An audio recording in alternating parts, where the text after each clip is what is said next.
Le brasier de l'île de Bé se consume toujours. Déjà plus de 56 000 hectares brûlés.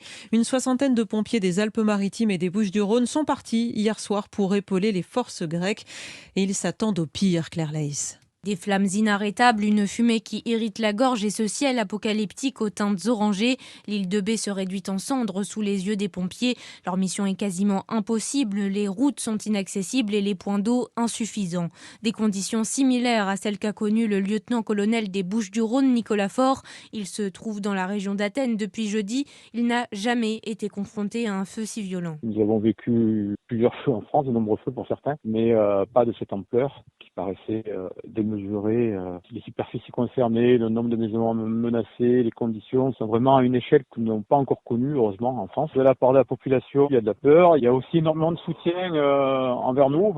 Chaque fois qu'on s'arrête quelque part, on nous offre de l'eau, on nous offre de la nourriture. On ressent énormément de fatigue et c'est compréhensible de la part de nos collègues grecs qui sont sur le front, je dirais, depuis plusieurs jours et ça pèse. Pour venir à bout du feu, des pompiers sont venus de toute l'Europe, de Chypre, de Croatie, de Suisse, de Suède ou encore d'Ukraine. La France, elle, va encore en envoyer une centaine cette semaine.